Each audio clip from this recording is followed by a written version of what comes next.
नमस्कार, मैं Saqib Suri team area से। आने वाले दिनों के अपडेट्स लंबे हैं, बहुत सारे हैं और हर मेंबर को जानने का अधिकार है, इसलिए सरल भाषा में समझाने का प्रयास कर रहा हूं ताकि कोई कन्फ्यूजन किसी भी सोलर इंटीग्रेटर को ना रहे। पहला, 24 मार्च को बैंक यूनिट सेटलमेंट रेट्स पर MERC में सुनवाई है। उम्मीद है आप सबने अपने पत्र भेजे होंगे। दूसरा, 25 मार्च को एक्सपोर्टेड पावर के जो रेस्ट्रिक्शंस और गलत बिलिंग हुई थी उस पर सुधीर बुद्धे जी की याचिका की MERC में सुनवाई है।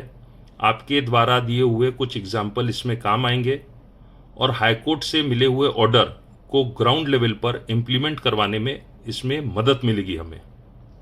तीसरा, सुप्रीम कोर्ट में RB गोयनका जी ने क्वैश रिव्यू ऑर्डर के आधार पर MSEDCL गलत बिलिंग की कर रही है, इसको चुनौती दी है।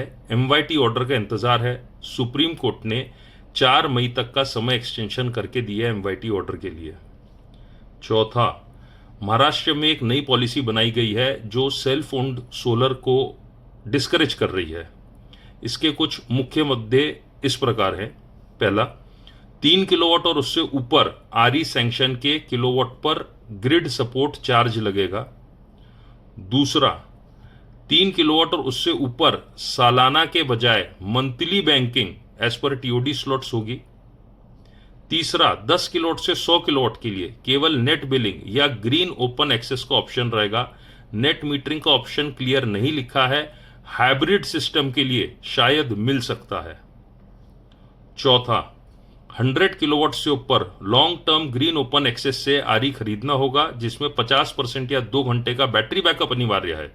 इसमें भी नेट मीटरिंग का ऑप्शन नहीं लिखा है। हाइब्रिड सिस्टम के लिए शायद राहत मिल सकती है।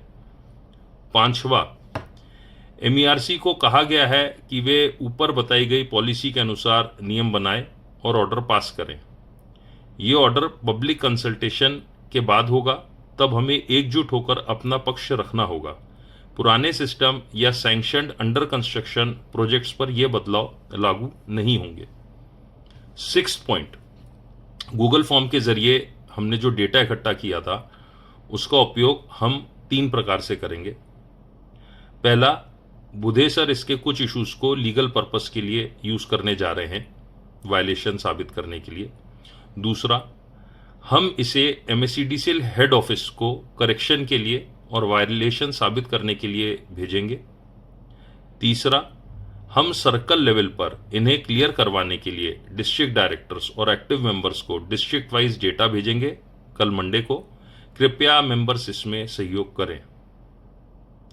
7वां पॉइंट, किसी भी तरह के ग्रिड कनेक्शन नॉन सब्सिडी भी अब नॉन DCR मॉड्यूल्स 1 अप्रैल के बाद नहीं लगा पाएंगे।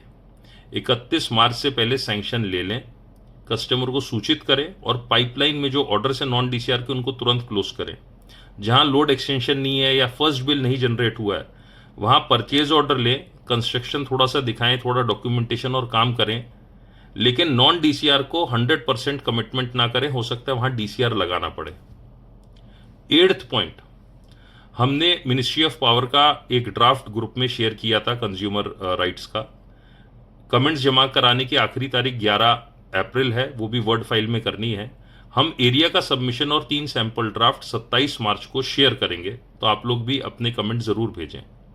बहुत कुछ चल रहा है पिछले 1 साल से। टीम एरिया बहुत मेहनत से आप सबके लिए लगातार लड़ रही है। आप लोग थक गए होंगे पर एरिया नहीं थकेगी। लड़ाई और लंबी और कठिन होती जा रही है। हमने किसी प्रकार से कोर्ट में, कमीशन में, MNRE में, PMO में कहीं भी प्रयास करने में कोई कमी नहीं छोड़ी है। सोलर व्यवसाय को अब तक किसी बड़ी हानि से बचाए रखा है। हमारी टीम सीनियर लीगल एडवाइजर्स और एक्टिविस्ट के साथ काम कर रही है ताकि मौजूदा स्थिति से राहत मिल सके। मेंबर्स से अनुरोध है कि अफवाहें ना फैलाएं, अपडेटेड रहें और समय आने पर एरिया के कहे अनुसार सहयोग करें, एक्टिविटीज में पार्टिसिपेट करें और सबसे बड़ी बात, एकजुट रहें। धन्यवाद।